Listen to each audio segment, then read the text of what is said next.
Welcome to episode 84 of the Coast to Coast AFL podcast, Pick and Plays. I am Blaze, your host, and this week we have not too much to actually cover. We've got a retiree of an inaugural giant.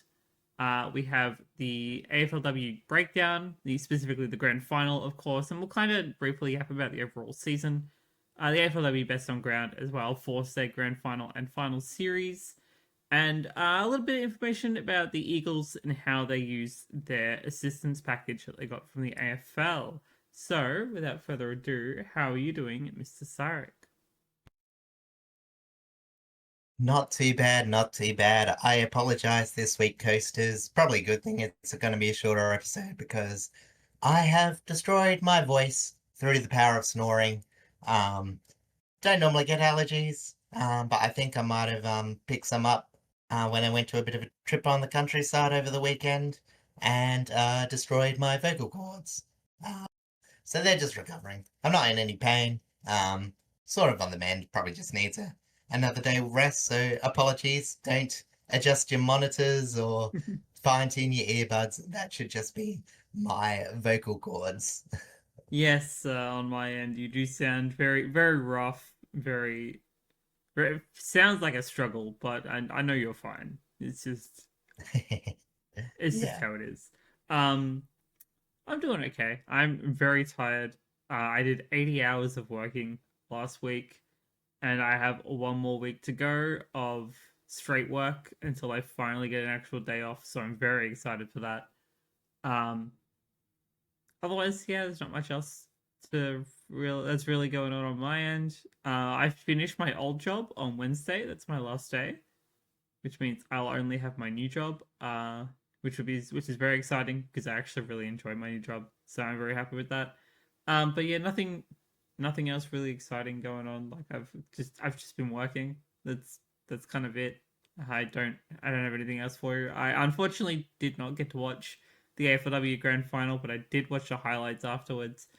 So we will talk about that. Um, but we have a little bit of news to get into first with inaugural bomber Dylan Shiel, who ended up at the Bombers a couple of years ago, has officially retired. Yes, so obviously started off with the Giants in part of that inaugural inaugural I can't say that with this voice draft. Rated pretty highly and yeah, really started off as like a very reliable, strong inside midfielder, stronger than his age. But unfortunately I think it was about 2015 he had a bit of a shoulder injury. And then that sort of just changed his game for a bit of, not for the worse, but he definitely went from a more inside and contested inside midfielder Mm-hmm. to more of a, outside-ish distributor. Still, he had still maintained some good tackling and good pressure options. But 2018, the Giants sort of wanted to shift back. I think that was after their. No, sorry, it was just before. Um, yeah, they were just looking to shake up their team, not often known for getting prelims and not much further. Mm-hmm. Dylan Shield attracted a lot of interest for Essendon, which was, I still rate it as a pretty controversial move at the time. And yeah, it didn't really pan out. To be frank, I don't really blame Dylan Shiel. I think when you looked at his stats, Essendon really needed a contested midfielder, and Dylan Shiel, although they had the money for him, was sort of more attainable more than for need. And yeah, it just didn't really gel all too much. But he always gave it a solid effort. But unfortunately, as I said, the last few years, injury has sort of prevented him from having any real impact. And he finishes the game on 234 games played, 94 goals, 93 goals, 111 behinds. I didn't realize he scored so much, but that was mainly at the Giants, Mm-hmm. and just under 1,000 tackles. Yeah, he was one of those players who just really, really struggled to get on the park a lot of his career. which is really unfortunate. I Mm. remember there was a period of time at the Giants where he would play one game and then be out for like 4 weeks, and then somehow be okay to play another game and then be out for another couple of weeks. And it's really hard to Mm. see a player who we know has such immense skill and talent kind of go through that sort of process multiple times. But for when Mm. he did have huge good patches on field, he was so fun to watch. He was such an incredible player, and it's even though scoring wise, maybe not as successful, but that wasn't his entire role in the system. But yeah, it's always really sad when a player who probably could have pushed a little bit further calls time on an eventful career. Yeah, I do think that we never quite got to see Dylan Shiel's potential. Honestly, it's a bit like what's his name for Fremantle? Jager O'Meara. Yeah. Um, where, as I said, he probably had a bit longer peak from Jager O'Meara. Um, his peak probably wasn't as high, but he was a very handy player for that Giants of that Cornelio, Kelly, Shield core that served him really well, and Whitfield obviously and Toby Green when they rotated in there. So Mm-hmm. um yeah, there's not really much more I have to say about him. He got his accolades. I'm not sure if the article um has Um, it there. I always forget to check. the article does not have Um, his accolades, so if All you want, Australian, yeah, All Australian with the Giants in 2017. Um, and yeah, as I said, only played one season with the Bombers. That was over 20 games, unfortunately. So, yeah, pretty much the Giants was the peak of his career. But as I said, Essendon paid him a lot of money. It's not really his fault that they sort of overstretched, and he still always offered bits and pieces. But yeah, as I said, Essendon just making a lot of moves this season decided not to renew him, and he decided that it was just time to call it there. yeah. Sometimes this is just the way it goes. We know that he did originally want to play for a third club, but no one kind of threw him a lifeline when him and the Bombers parted ways at the end of the season. So it kind of just left him in this situation where his body was kind of just telling him maybe it's time. So this is the decision that he made. So in that case, we do salute you, Dylan Shiel. We hope you have a fantastic retirement. Um, and yeah, it's gonna hopefully that Bombers midfield will take on some of the things that you've taught them over the years in your veteran leadership, and we'll see them kind of get a little bit better in 2026. Yeah, I was gonna say it's gonna be a very different lineup even from last year. So it's gonna be very interesting to see. Indeed. All right, let's jump over now to the AFLW Grand Final. And whilst the scoreline itself may not be all that surprising, the first half of the game was actually very, very exciting footy. And we will jump straight into that. So, with a Mm. 40-point margin, North Melbourne, of course, have won out 9-2 56 to 2-4 16, making them the undefeated back to back champions. Yes, history in the making. Honestly, again, although this wasn't a complete surprise, if you listen to the predictions last week, you'll know that Brisbane hadn't really got a good track record against North Melbourne, and it sort of showed. But as you mentioned, honestly, I was saying Brisbane were on top for the first for the first quarter. It was really actually lucky that North Melbourne got in front. Brisbane had a lot of inside 50s.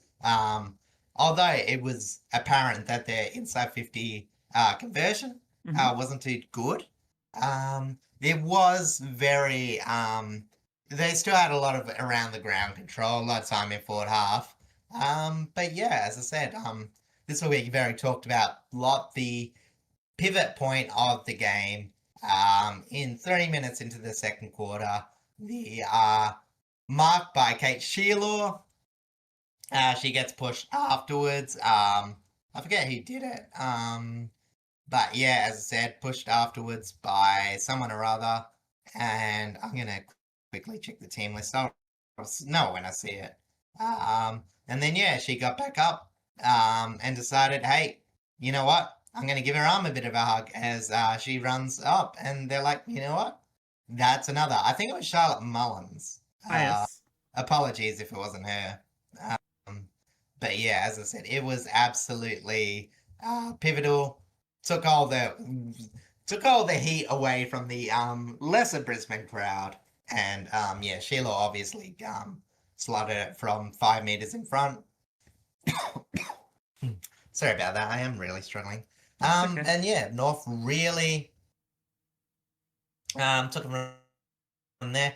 There was a minor sense that they might be able to make it after half time. It wasn't that bad a margin. But pretty much after that very quick goal after half time by Talia Randall, it was pretty much good night, nurse. Yeah, as I said, North just had so much control. Honestly, pretty unlucky not to get a perfect accuracy grand final. They only scored 2 rush behinds at the very end at junk time. So they kicked 9-2, obviously, for the entire match. Mm-hmm. And yeah, as I said, it was just one of those games where, as the game went on, North's best users got a bit more hands on ball. Brisbane still ended up with more inside 50s. It was 38-33. But as I mentioned beforehand, they weren't ever going to win a defensive battle. And because they just couldn't get their offense going, yeah, they just couldn't really keep up or just score anything, really. Yeah, it seems like the North Melbourne were kind of challenged in the first quarter and a little bit of the second as well. But then just a switch had just been flipped. They started applying a ton more pressure, started using their smaller forward line a little bit better in terms of that pressure and ball movement up into the forward line. And it just broke the game wide open and had Roos had full control ever since. Yeah, exactly. And, when you look at the disposals, it's not too surprised. Astrodel, 38 disposals, 18 kicks, 20 handballs. She was in it the whole game. Garner, in her normal fashion, a bit less possessions, but very useful ones.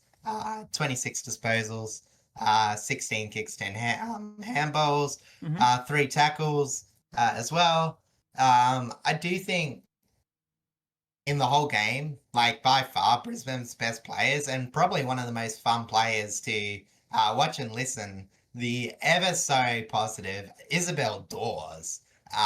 If you've never heard her do a halftime interview, she has one of the biggest enthusiasm I've ever seen in any sports, AFL sports player. Mm-hmm. And she really tried to bring her team into the line. 31 disposals, 8 tackles, a couple of clearances as well. But I think, going away from like the possession players, it was really the markers for North Melbourne. Around the ground, they had a lot of good marks, and it was not so much the marks inside 50s, but it was a structure inside 50 that allowed the more clutch marks, whereas Brisbane struggled to make marks. Emma King and sorry, I'm gonna have to go for Blythe and Blogue, I should Mm-hmm. say. Also Talia Randall as well, but I think she was targeted a bit more. I think they both sort of spread their defense and allowed other players to really get involved. And as I said, it was just so much difference to Brisbane, who just seemed to be like trying to link up to Svarik or Courtney Hodder on top of their heads, outmatched. North just had their zone set up. They had 3 players at every contest in defence. And yeah, as I said, Brisbane just really couldn't break in. It was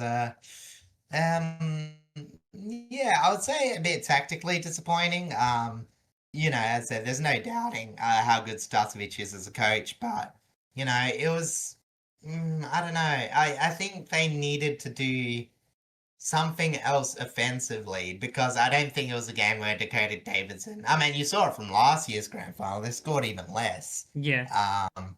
You know, that just forward line options weren't going to work. And, as I said, it didn't really feel like much had changed.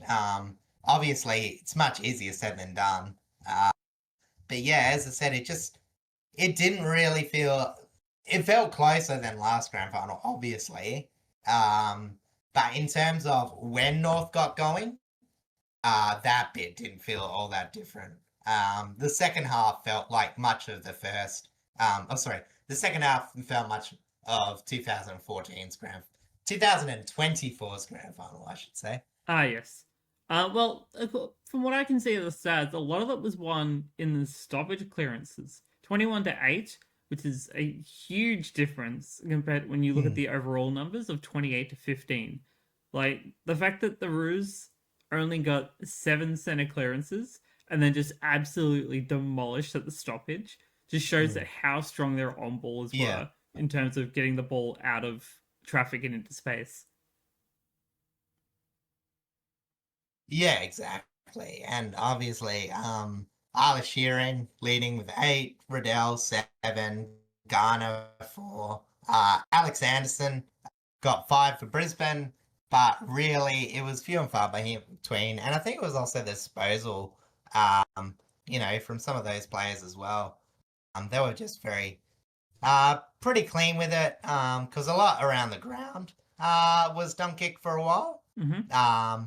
Out of defense, I think North sort of got a bit better.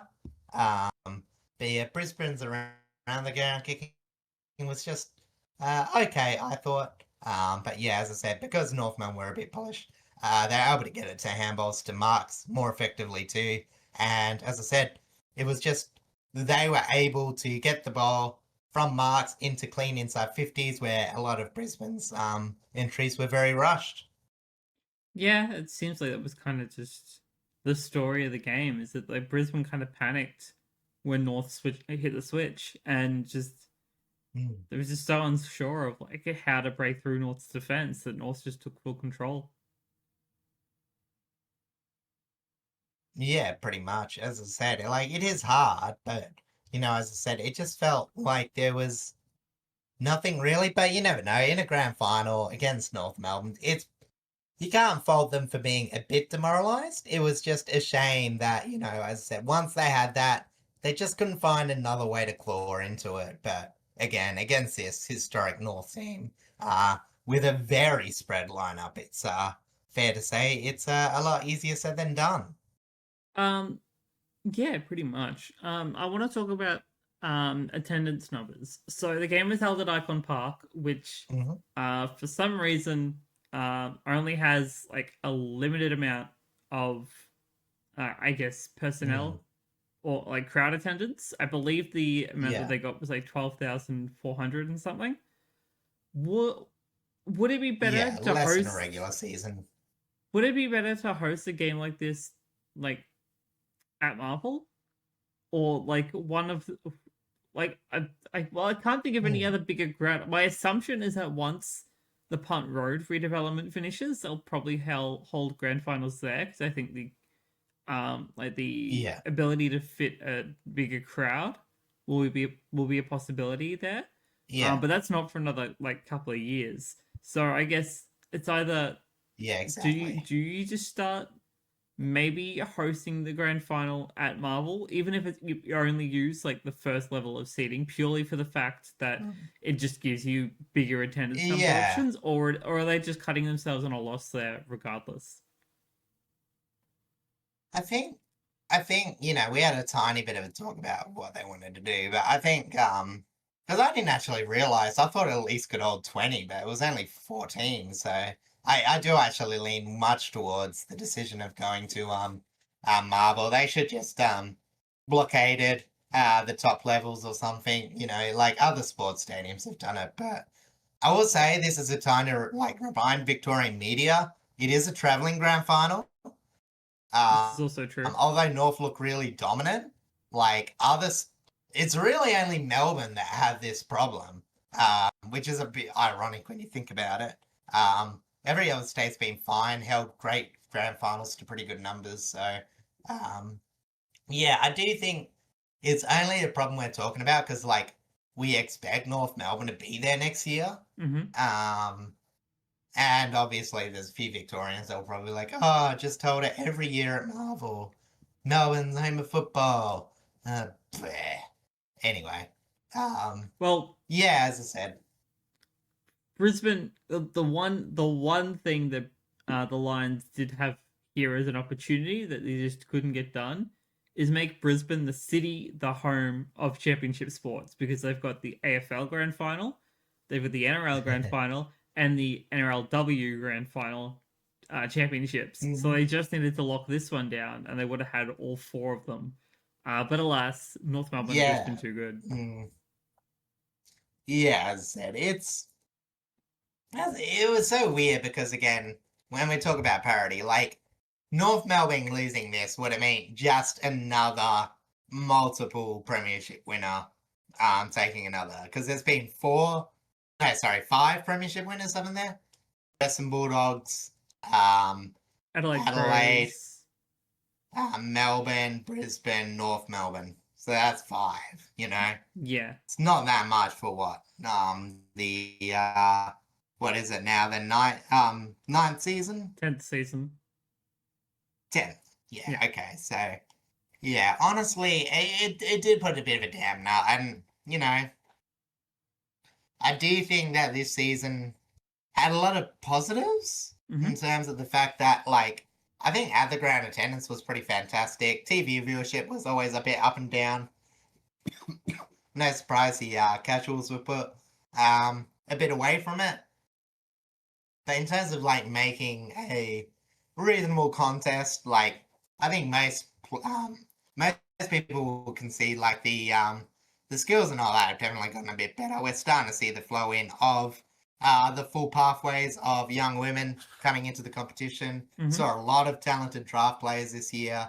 But as I said, it's just this parity problem of the tier system of it being really 4 dominant teams and a lot of others just making the numbers. Yeah, it's you can tell that, like, the AFLW as a whole is kind of still in its infancy kind of stage because of just how unbalanced the system kind of is.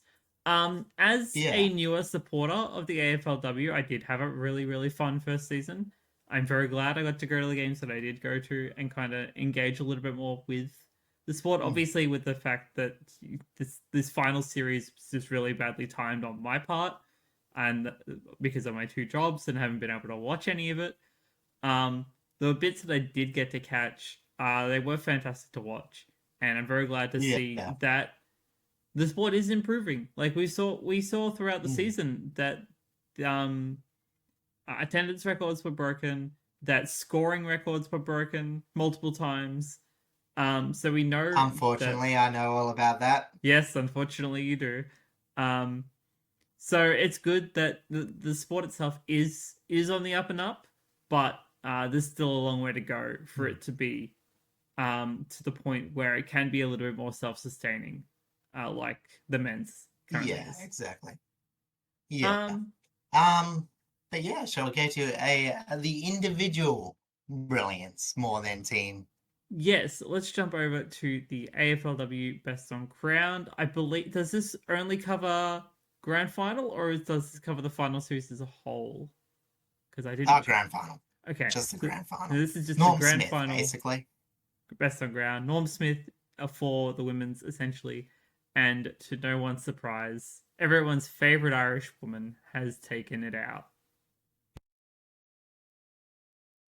I wouldn't say no surprise. No surprise after the game had finished. She had. Yeah. I sort of minimized talking about it because, you know, I didn't want to give it too much away, but man, it was such a dominant performance, right from the word go. And yeah, so the full votes: Eilish, Sheerin, North Melbourne, all maximum votes. 12, Ash Riddell, a couple of couples and 2 ones to get 6 votes. Jazz Gardner, 2 votes, 1 vote, and Isabella Dawes, one vote for Brisbane. And yeah, so yeah, Sheerin, 39. Oh, sorry, no, that was Riddell. Riddell got the most disposals in the grand final. Talking about records, 39, which was really, really good.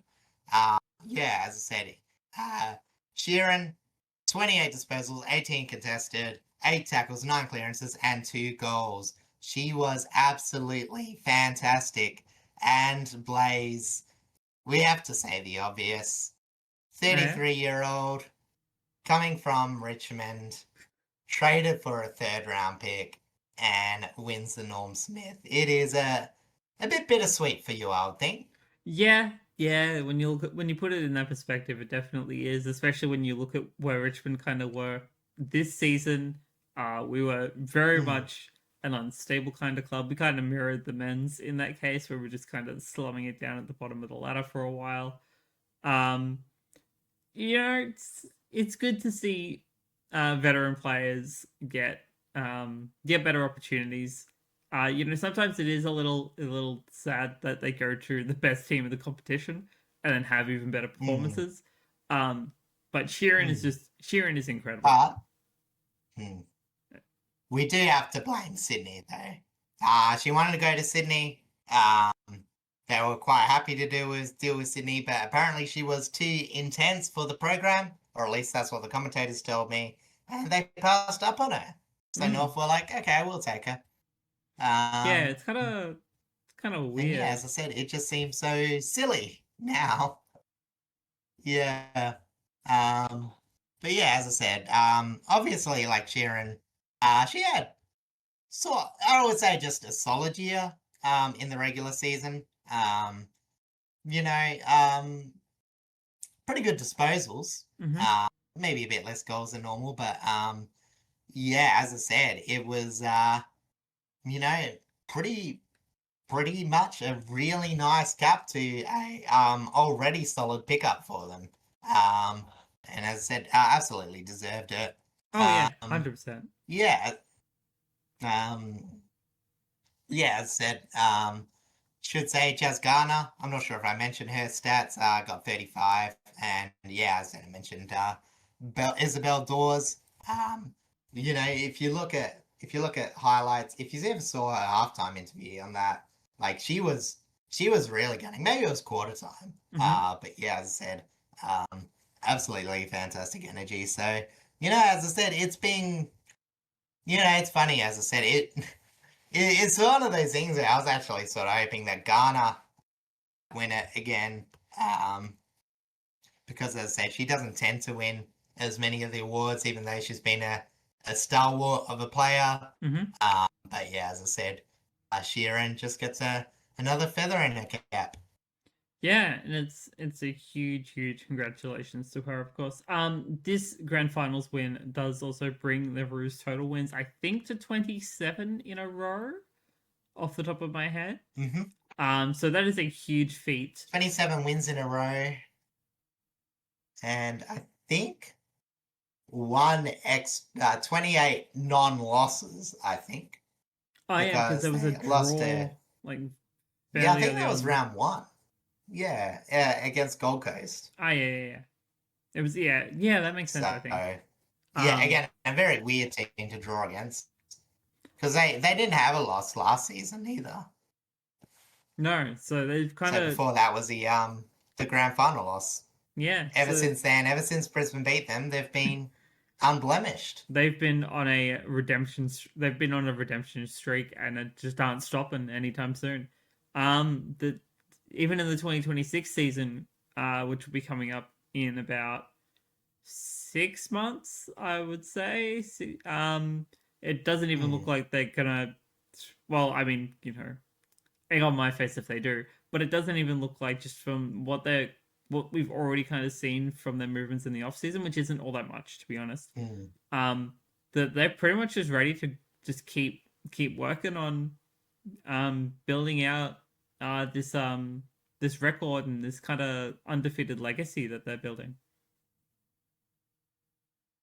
Yeah, because what you're sort of alluding to is, of course, the off-season news that what's her name?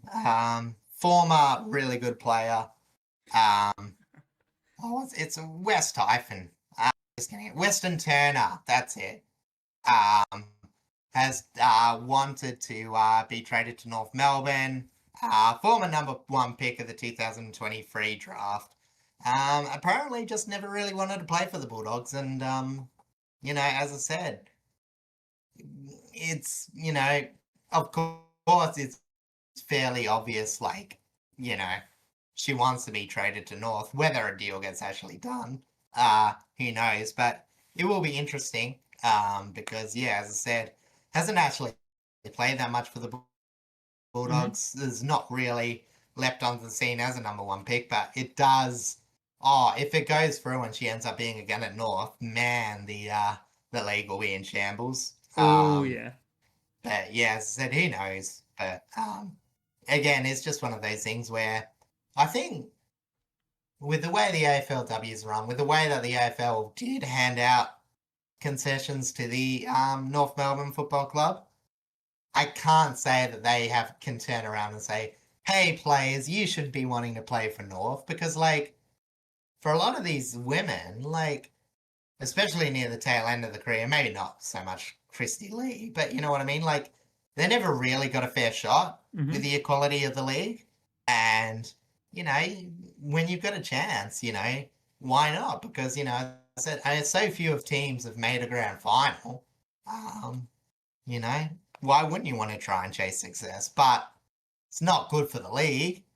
It's Yeah. not good for Western Bulldogs, although questions whether she actually ever wanted to stay. But yeah, as I said, they're just gonna have to explore their options. But yeah, as I said, I'd imagine North, their system is been fantastic.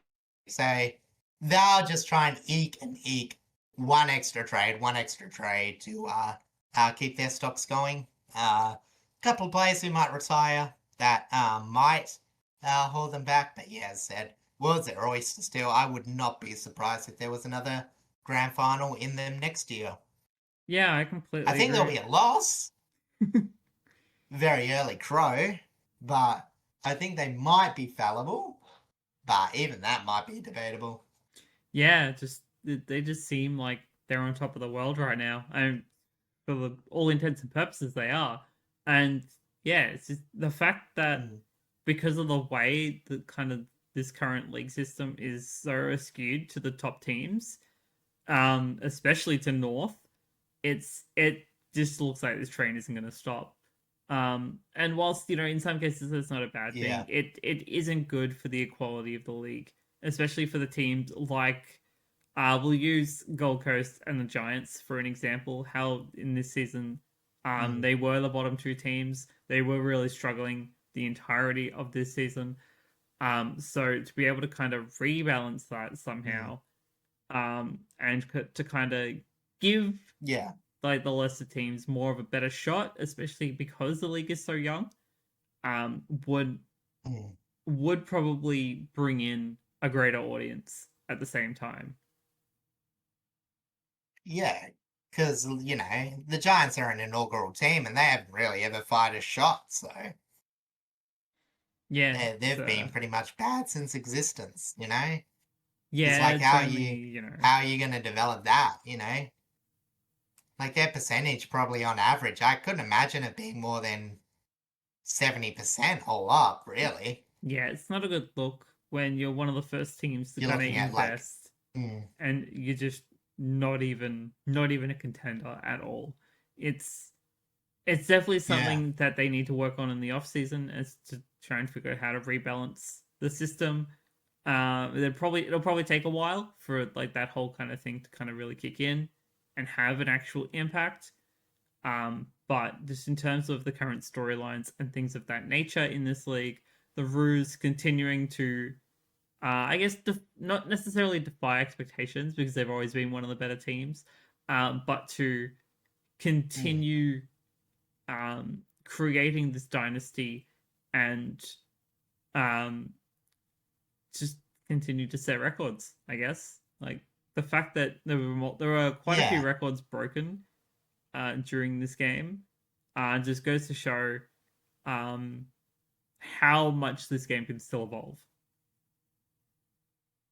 Yeah, exactly. What I will say is I think they should pump a lot of resources into the West Coast Eagles and Fremantle because I think a grand final in Optus Oval would be amazing. The Adelaide Oval grand finals when Adelaide were at their peak were probably the best, Mm-hmm. I would say.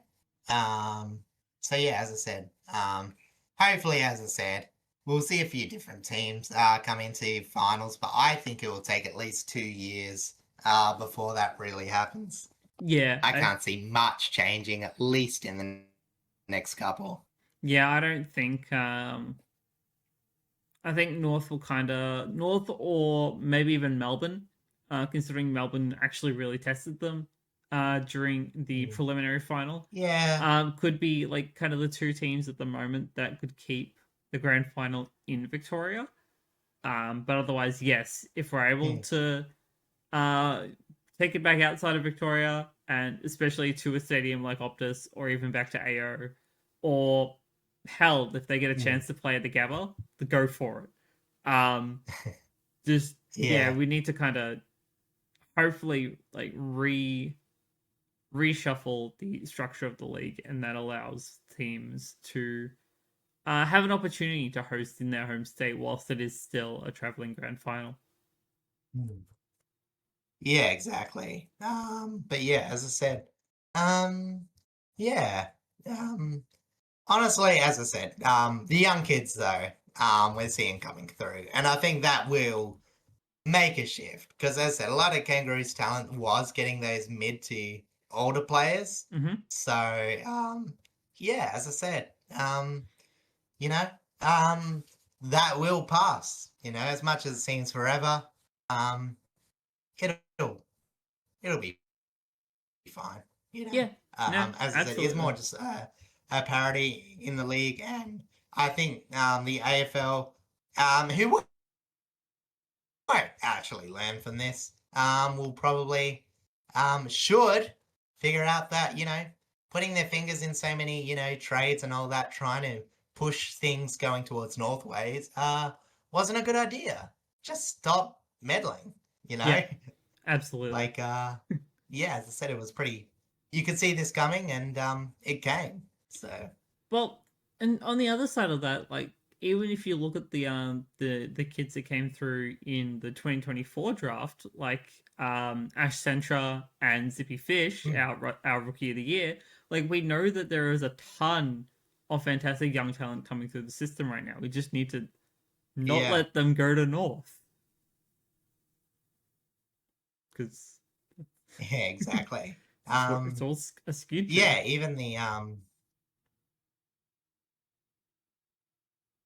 even the one that went to oh sorry, no, well she is young, but like the one that won the I'm just saying this for novelty, what do you call it? Grand final sprint, Lucy Single. Yes, Um, yes, as I said, I thought the grand final sprint was fun because you actually got to saw some of the youngsters, the up and comers, have a run at it. So and of course like Adelaide randomly selling in Ebony Marinoff, which is you know I think I Emmy don't think Marinoff might she's have the just wanted a fastest free player in trip the to Melbourne. team. Yeah, like this is a question for you. Do we have to be police in the grand final sprints? Or should we just allow team to just be like, okay, we know our fastest player isn't near their fastest player, so we're just gonna send a fan favorite. Well, considering the men's do the exact same thing, where they just send whoever. Yeah, I'm talking about in general, yeah. Um, yeah, I'm fine with it. Honestly, like that's Mm, kind of what makes the sprint fun because it doesn't. They don't yeah. treat it like it's like a 100% serious competition.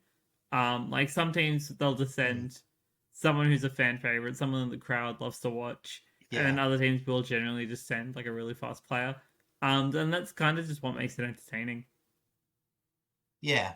Although Zippy Fish and Centra ran it's not Centra. Um sorry. The person who I just said, Zippy Fish and oh what's her name?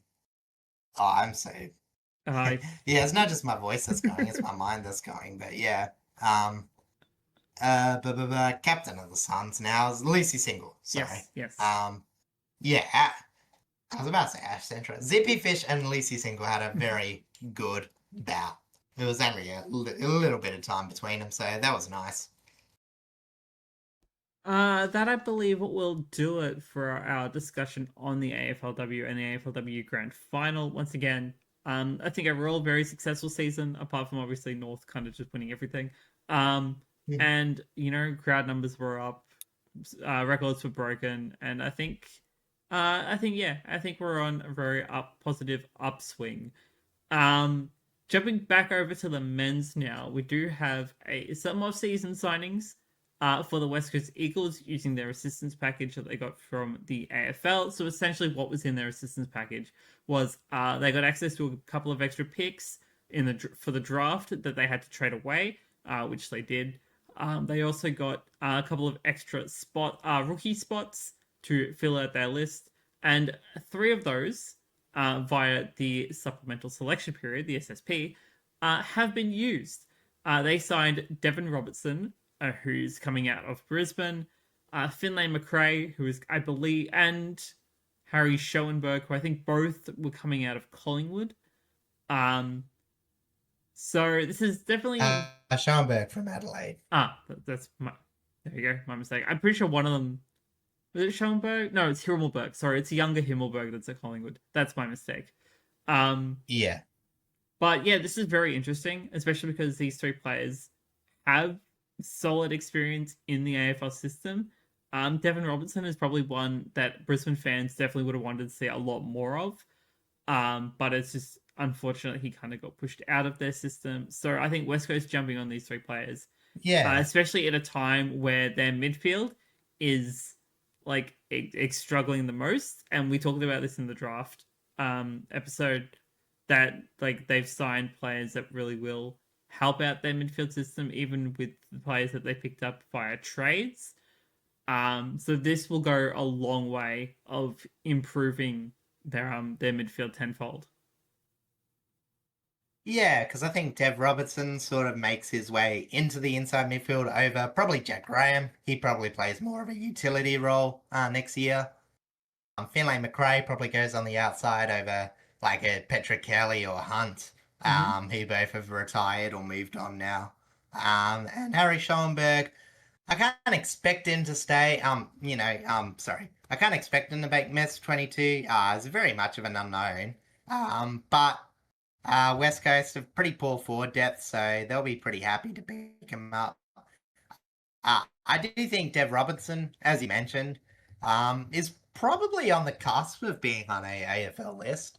It's a bit hard to tell because, as I said, he was pushed out by some very good players. Probably one of the most even midfield in the list in terms of inside and out. So, as I said, he could probably definitely fit into West Coast system. He's probably the most excited player. Got a bit of a build. Got more of a build on him than any other player that we'll probably pick up, and probably could make a few clearances. Hopefully, a few centre clearances, which they're very much missing. And Finlay McRae, he is the project player, really. We've all seen Collingwood talk him up. Unfortunately, he had a lot of injuries, and this is just sort of a good second chance. Again, if he does work out, it's fantastic. The Eagles should have a relatively decent player on their hand. Fairly fast, good hands, moderately offensively based, and if not, as I said, they didn't exactly give anything up for him. So, Harry Schoenberg is the literal project. Not really much can be said about him because we don't really know too much. Because, as I said, he's played 3 games, hasn't he? Something like that. Schoenberg, no, he's played like 62 games. He's been in the system 6 years. Really? Yeah. I don't think I've ever seen Harry Schoenberg play. I don't know how. I mean, how many Adelaide games are you watching, really? A fair bit. I just couldn't reckon. I just can't remember a single instant of him playing at Adelaide. When was the last time he played? I need to look this up. Definitely earlier this year, but I don't think I can give you an exact date. He played one senior match this season as a tactical sub in the round 23 win over Collingwood. So he played one game this season. Yeah, still. Okay, 4 games last season, 11 games. He's played a lot as a sub. So 2021 was probably his biggest season. Adelaide were pretty crap back then, so I probably just didn't watch that season Adelaide games much, so yeah. Yeah, okay. There we go. Now I understand why you just can't remember a thing. Yeah. But yes. Yeah, as I said. Yeah, these 3 players are definitely huge gets for the Eagles. Once again, I think Devin Robinson, best of the 3, but it's going to be very, very good to see how different the Eagles are going to look next season. Hopefully a lot better. One can hope. Especially when they've got some insane talent coming out of the draft, as well as the players they managed to sign in the trade period as well, and yeah, picking up 3 SSP players is for nothing. It's fantastic. Yeah, and as I said, it's just preventing that chasm because their forward line's going to be awful, but at least they might have some sort of supply there. Instead of just getting absolutely reamed whenever the ball is taken for a ball up or a centre bounce. Yeah, they might have some better opportunities at stoppage now, and especially if they're able to fully utilize these like on ball kind of like tackling players. It's honestly seeing Robertson and Graham kind of just pretty much just become a dynamic duo in those stoppages. Drag Harley Reid into there as well if you need to. They could be quite formidable against some of the teams still sitting at the bottom. Yeah, I could see them winning 4 next year. Surely it'll be more than one. You'd like to hope. You would hope so, yeah.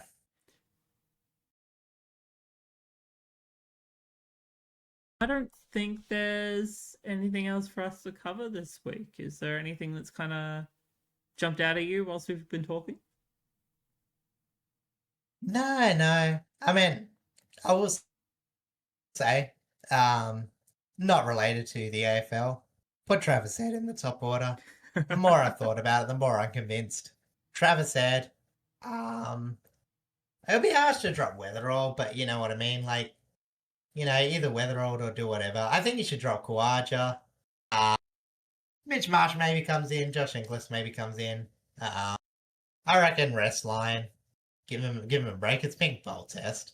And hopefully Stark can come in and inflict some pain on the English at the Gabatoir. I will say that I think people are overrating how good Australia did in the first test. They were pretty miserable or mediocre. Bailed out by a few players. Australia's been like that for a while.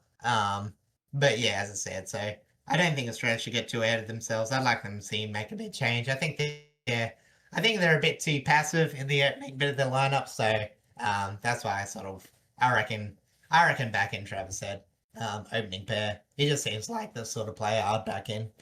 Yeah, no, I completely agree, actually.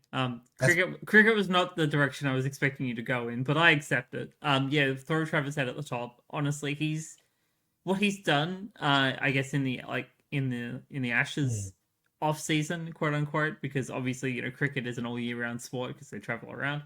Has been fantastic. The workload that he's been he's kind of put himself through in the lead up to the Ashes has been immense.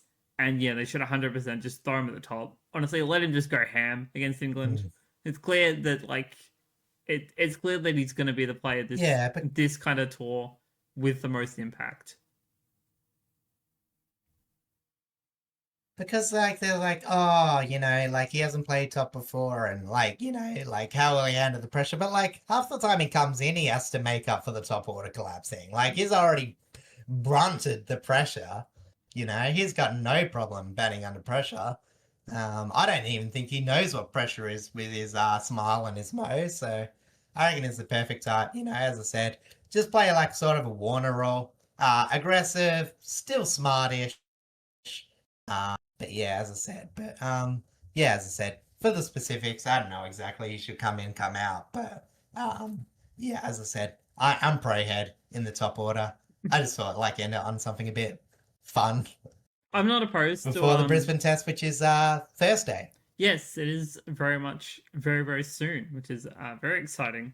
But also yeah, like we're in December now. We've made it to the end of the year, so cricket season is officially upon us, which is kind of crazy to think about that Mm. it's nearly the end of 2025. Like it's hard to think about. Yeah, as I said, it is pretty crazy, as I said. Um, there's a lot of things that I've done this year. Maybe we'll do like a little year recap a bit later on, but as I said, it's sort of you know, it's just been sort of nice, it's like every week sort of going by. It's like you do different things here and there, but it's all gets like brought together by sport, you know Hmm. what I mean? Yeah, yeah. It's one of the better things about living in Australia is that we have a ton of sport that lasts us the entire 12 months. Hmm. We got the cricket season in the summer, Exactly. and then we get the AFL and the NRL, depending on your code, in the winter, and you also obviously also the female codes of those leagues as well. And then also, occasionally we'll have things like obviously the Olympics. Brisbane is hosting in a couple of years, Mm. which is very exciting for Australia. Then obviously, if you're fans of international sports, if you're an Australian, you've got the NFL, you've got hockey, you've got the soccer, of Mm. course, and obviously the international tours for cricket as well. So the fact that we are so lucky to Yeah, have so many sports that cover us all year round is always so good. exactly. All right. Um, I think my voice is gonna go. So yeah, yeah, shall we wrap it up here? I think we shall wrap it up. Thank you also so much for coming to hang out with us this week. Thank you for liking, commenting, and subscribing. Again, we've got a fairly long off season. We've got about 2 months. So if there's anything you want us to talk about specifically, please let us know either on our socials or in the comments down below. We're both on the Spotify and on the YouTube episodes. Of course, I do check both of them. Um, are you up to much this week, or are you just kind of resting for your Uh, voice? I'm resting my voice. I'm also almost finished with the quiz. In with the collaborative quiz that I'll be doing with Blaze and a couple of other streaming friends. Yes. Hopefully, haven't talked about it yet, but probably in mid-December. So yeah, just been doing that while also just doing my bits and pieces here and there. Sounds good. Sounds very exciting. HSP are off for December and January, so we've got nothing on that front. For me, I'm just looking at getting through the rest of this week so I can finally have an actual day off. Because I am exhausted. It has been a long month. Again, I do not recommend working 80 hours and two jobs in a span of a week. Trust me, it is not healthy. It's not healthy. It's not good. The money might be nice, but the body will hate Mm. you for it. Um, but yeah, once that's all free, I'm looking forward to having my free time back. I haven't really played any video games or anything over the Yeah. past month. Obviously, I haven't streamed. So I'm very much looking forward to kind of getting back into my original routine, just shifted slightly because I now work night shifts. Um, but yeah, that kind of leaves us at the end of the episode. I will also say though, every year, the Yogscast Jingle Jam is on where they do huge charity live streams for 14 days for the first 2 weeks of the year. And obviously, that comes along with a big bundle of games as well that developers have kindly donated to support the charities. So if you're interested in getting, I think in British pounds it's like 35. So I think for Australians it's like $60. It's a little expensive, I will be honest, but the money does all go to charity and it's all for great causes. So if you want to go do something very very nice and charitable for December, please go check out the Jingle Jam. I believe it actually starts as of recording this in a couple of hours. But it runs all for the first 2 weeks of December, so please go check that out. Otherwise, there isn't all that much left for us to cover. So, We'll love you all and leave you all. Once again, thank you all so much. And hopefully we will see you all next week. If not, it'll probably be the week after. We'll just let news and stuff build up as we kind of just let happen. So until then, thank you all once again and take care.